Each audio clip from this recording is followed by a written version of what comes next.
സ്ഥാനാർത്ഥി ശോഭാ സുരേന്ദ്രൻ മാധ്യമങ്ങളെ കാണുന്നു. തത്സമയം നടത്തുന്ന ഒരു സാഹചര്യമുണ്ടായി.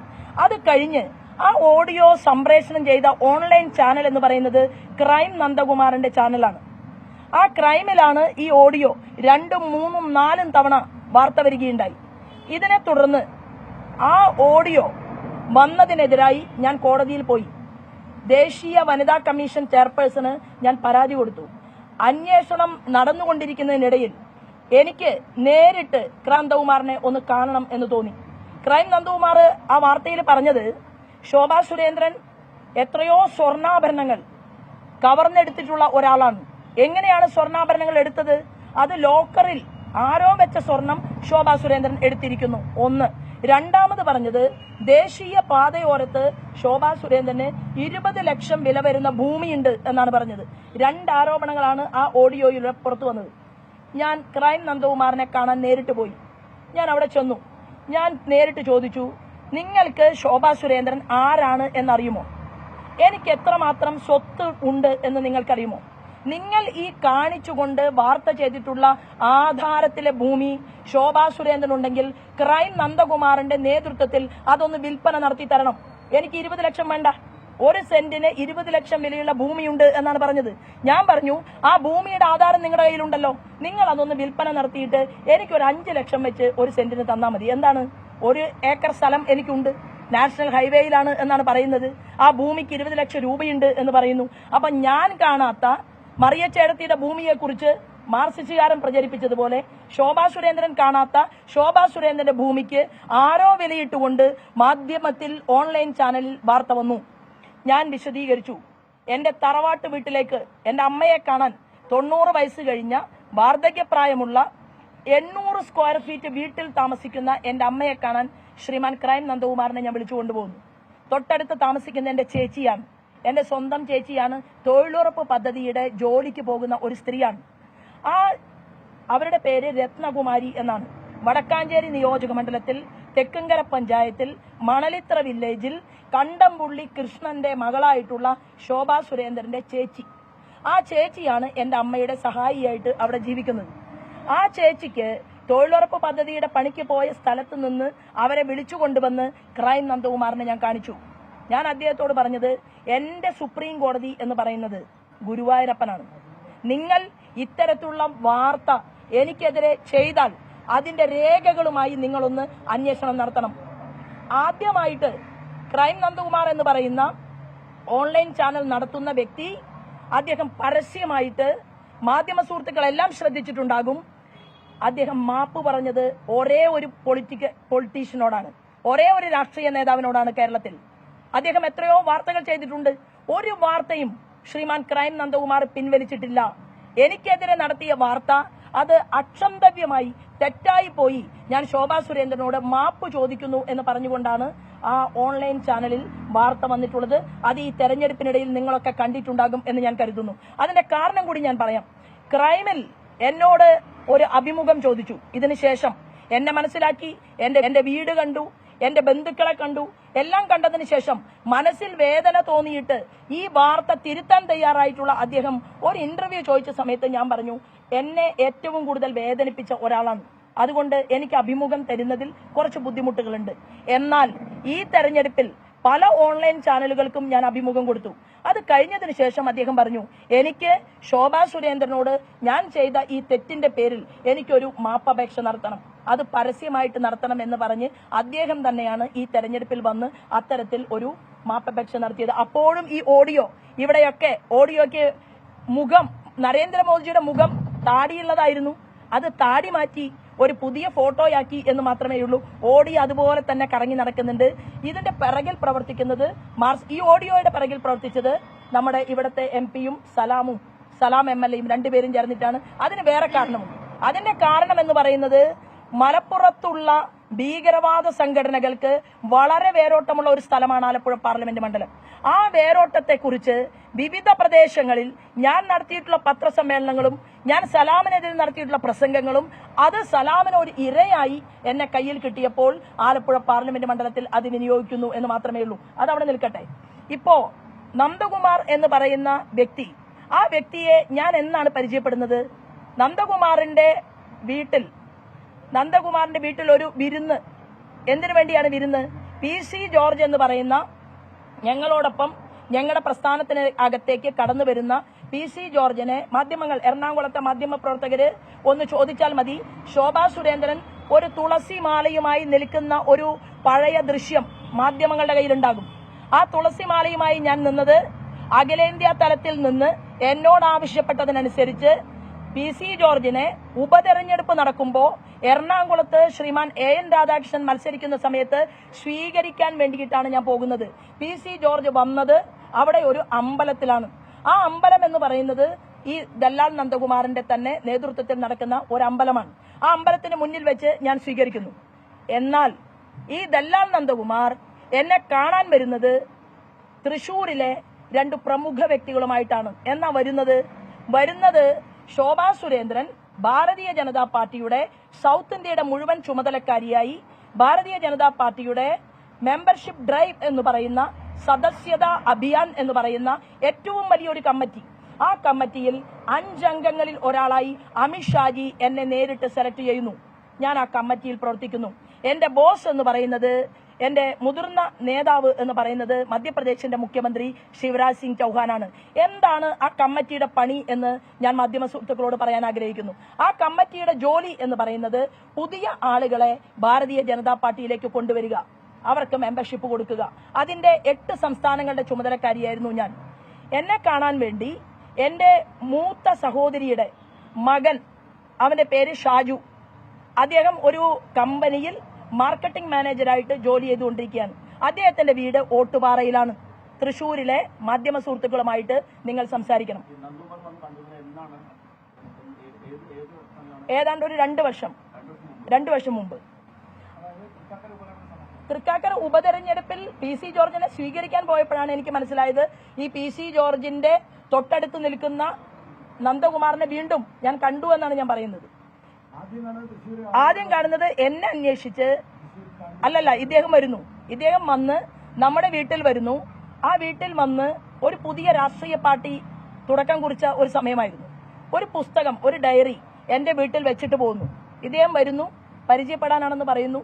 തൃശൂരിലെ ഒരു മീറ്റിംഗ് എലൈറ്റ് ഹോട്ടലിൽ ഉണ്ടായിരുന്നു, അതിൽ പങ്കെടുക്കാനാണ് വന്നത്. ശോഭാ സുരേന്ദ്രനോട് ഒരു കാര്യം അവതരിപ്പിക്കാനാണ് വരുന്നത് എന്നാണ് ഈ ദല്ലാൽ പറയുന്നത്. അപ്പൊ ഞാൻ ചോദിച്ചു എന്താ കാര്യം? അപ്പോഴാണ് എന്നോട് പറയുന്നത് പുതിയ ചില ആളുകളെ ഭാരതീയ ജനതാ പാർട്ടിയിലേക്ക് കൊണ്ടുവരാനായിട്ട് എനിക്ക് സാധിക്കും, അതിന്റെ ചുമതല ശോഭാ സുരേന്ദ്രനാണ് എന്ന് ഡൽഹിയിൽ നിന്ന് മനസ്സിലാക്കി എന്നാണ് പറഞ്ഞത്. ഞങ്ങൾ സംസാരിച്ചു. ഞാൻ ചോദിക്കുകയുണ്ടായി, ആരാണ് BJPയിലേക്ക് വരാൻ ആഗ്രഹിച്ചിട്ടുള്ള പ്രമുഖനാണ്, ആരാണ് BJPയിലേക്ക് വരാൻ ആഗ്രഹിച്ച പ്രമുഖൻ എന്ന് ഞാൻ അദ്ദേഹത്തോട് ചോദിക്കുകയുണ്ടായി. പ്രമുഖന്റെ പേര് അദ്ദേഹം പറഞ്ഞു.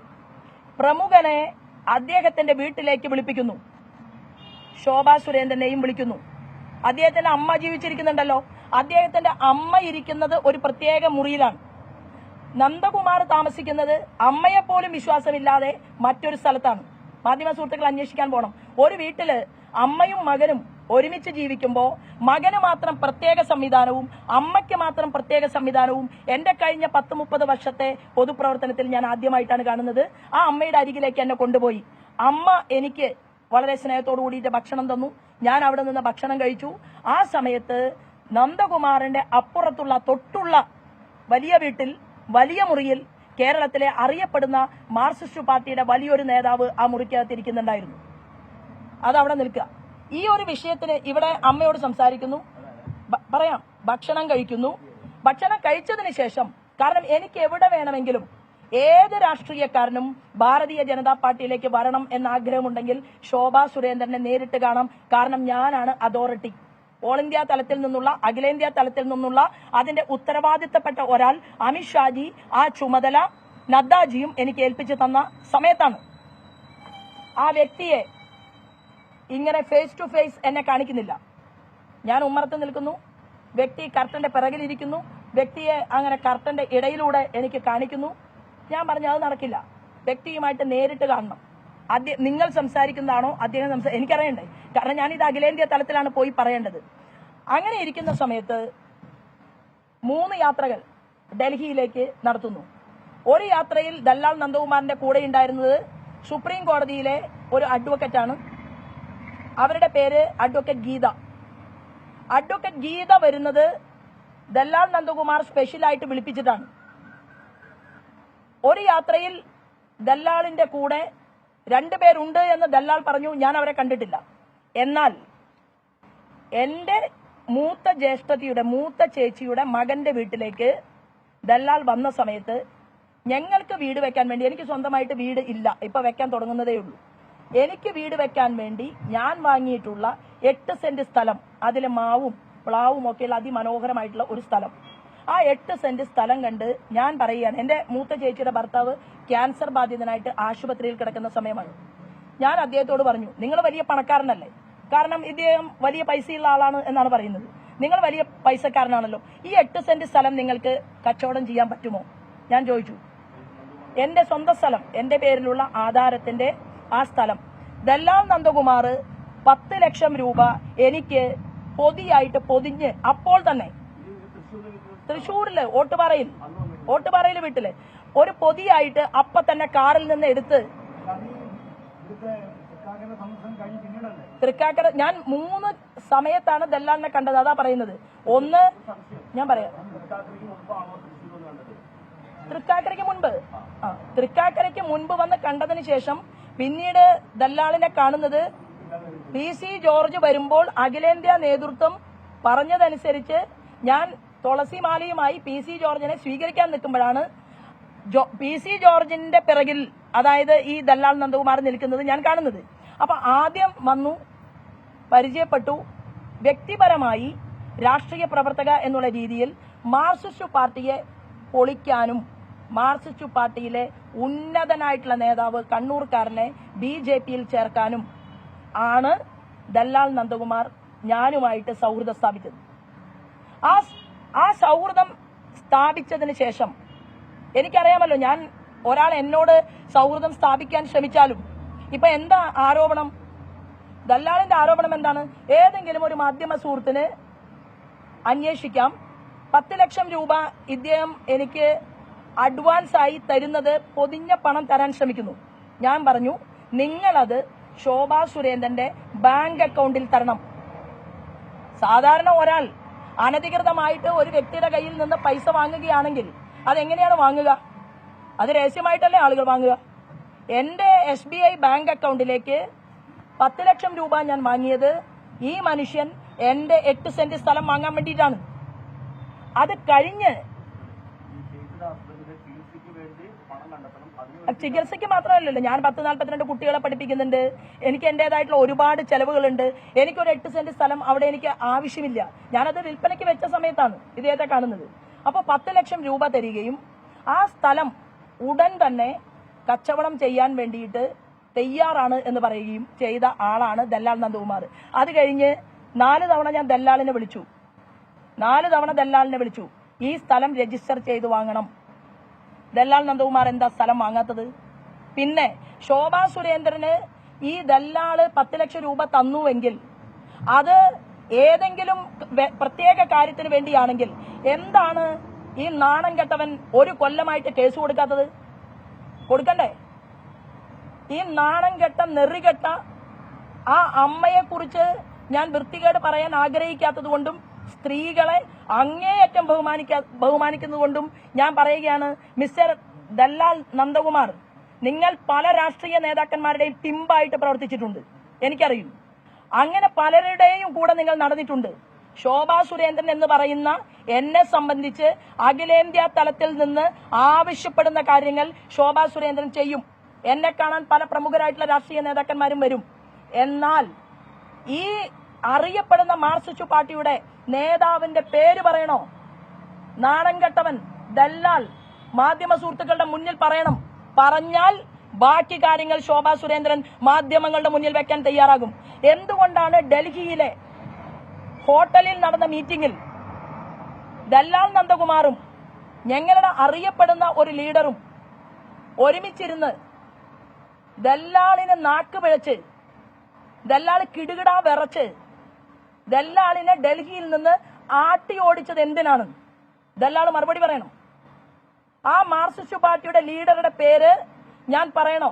പിണറായി വിജയനോളം തലപ്പൊക്കമുള്ള മാർക്സിസ്റ്റ് പാർട്ടിയുടെ നേതാവിനെ ഭാരതീയ ജനതാ പാർട്ടിയിൽ ചേർക്കാൻ അഖിലേന്ത്യാ തലത്തിൽ കൊണ്ടുവന്ന് ഞങ്ങളുടെ നാഷണൽ കമ്മിറ്റി ഓഫീസിൽ നിരങ്ങിയ ആളാണ് ദല്ലാൽ. ഇല്ലെങ്കിൽ ഇല്ലെന്ന് പറയട്ടെ. മാർക്സിസ്റ്റ് പാർട്ടിയെ പിളർക്കാൻ ശ്രമം നടത്തുന്നു, നേതാവിനെ കൊണ്ടുവരുന്നു. ഞങ്ങൾ നാളെ പിണറായി വിജയൻ ഒഴിച്ച് ആരെ കിട്ടിയാലും ഭാരതീയ ജനതാ പാർട്ടിയിൽ നല്ലവനാണെങ്കിൽ ഞങ്ങൾ സ്വീകരിക്കും. സ്വീകരിക്കുന്നതിന് മുൻപ് ആ മാർക്സിസ്റ്റ് പാർട്ടിയുടെ നേതാവിന്റെ ഹിസ്റ്ററി പഠിക്കും. ഞാനല്ല പഠിക്കുന്നത്, അഖിലേന്ത്യാ തലത്തിൽ ഇരിക്കുന്നവരും പഠിക്കും. ആ പഠനത്തിന് ശേഷമാണ് ഒരു വ്യക്തിക്ക് മെമ്പർഷിപ്പ് കൊടുക്കുന്നത്. എന്നാൽ ദല്ലാൽ ഡൽഹിയിൽ നടത്തിയ ചർച്ചയിൽ ഒന്നാം ഘട്ടം തന്നെ ദല്ലാൽ ചോദിച്ചത് കോടാനുകോടി രൂപയാണ്. ദല്ലാൽ എന്താ വിചാരിച്ചത്? ഭാരതീയ ജനതാ പാർട്ടിയിലേക്ക് ആളുകളെ കൊണ്ടുവരുന്നത് നിങ്ങളെപ്പോലെയുള്ള ബ്രോക്കർമാർക്ക് പണം കൊടുത്തിട്ടാണെന്നാണോ? അല്ല, ഈ പാർട്ടി നിങ്ങൾ ഉദ്ദേശിച്ച പാർട്ടിയല്ല. ഇപ്പോ അനിൽ ആന്റണിക്കെതിരെ ഇതുപോലെ ചില അന്യായങ്ങൾ പറഞ്ഞു. ഞാൻ മാധ്യമ സുഹൃത്തുക്കളോട് പറയാൻ ആഗ്രഹിക്കുന്നു, ദല്ലാളിനെ കൊണ്ട് നിങ്ങളാണ് ചോദിപ്പിക്കേണ്ടത്.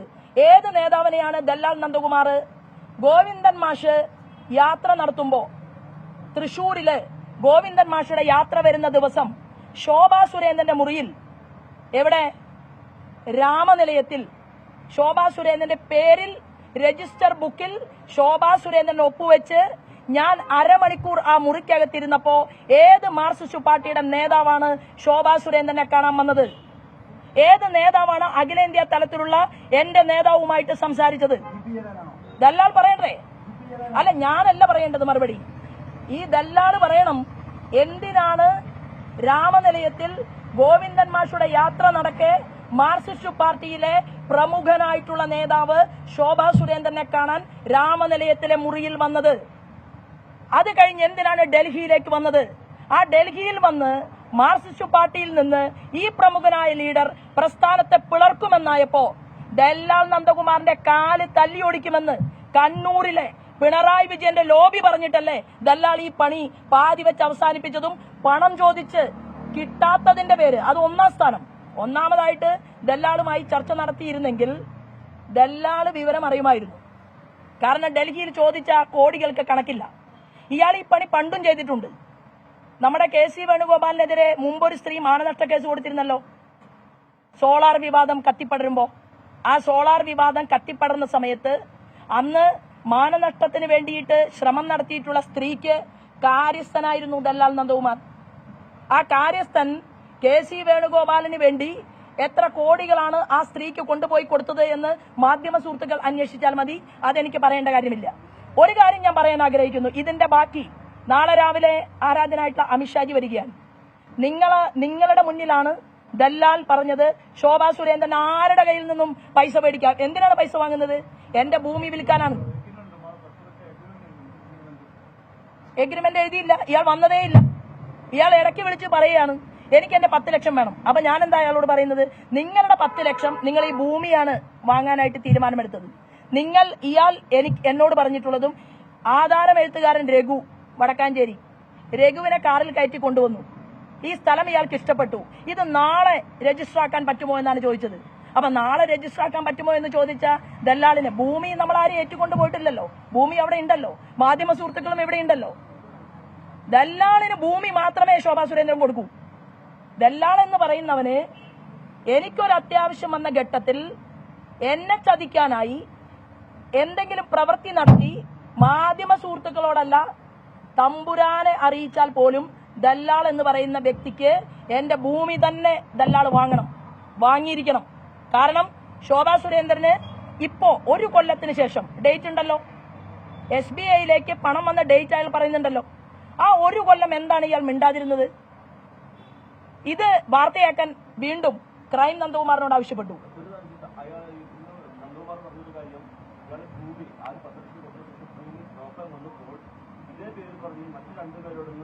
രേഖ തരാൻ പറയൂ.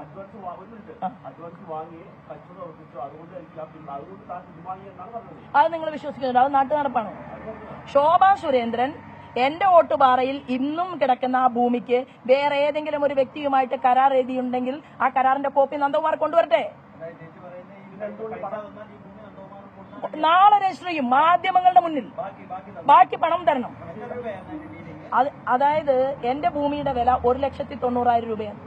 1,90,000 രൂപ വിലയുള്ള ഭൂമി ദല്ലാൽ നന്ദകുമാർ വാങ്ങാമെന്ന് പറഞ്ഞത് എന്റെ ജ്യേഷ്ഠൻ ക്യാൻസർ ബാധിതനായി കിടന്നപ്പോൾ പെട്ടെന്ന് ഒരു 15 ലക്ഷം ചികിത്സാ ചെലവ് വന്ന സമയത്താണ് എനിക്കത് വിൽക്കണമെന്നുള്ള ഒരു ആവശ്യം വരുന്നത്.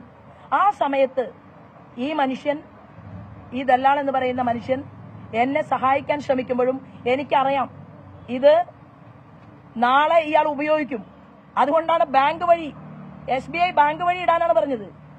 അപ്പൊ ഞാൻ പറഞ്ഞു വരുന്നത്, പക്ഷേ എന്നോട് വെറുപ്പ് വരാനുള്ള കാരണം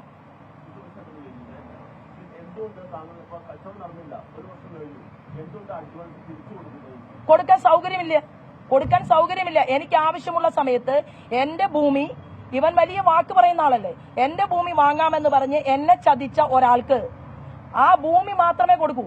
4 തവണ ആ ഭൂമി രജിസ്റ്റർ ചെയ്യാൻ ഞാൻ അയാളോട് ആവശ്യപ്പെട്ടു. 4 തവണ ഭൂമി രജിസ്റ്റർ ചെയ്യാൻ ആവശ്യപ്പെട്ടാൽ ബാക്കി പൈസ തന്ന് രജിസ്റ്റർ ചെയ്തില്ലെങ്കിൽ ഈ ജന്മത്ത് ഈ ദല്ലാളിന് 10 ലക്ഷം രൂപ ഞാൻ കൊടുക്കാൻ ബാധ്യസ്ഥയല്ല.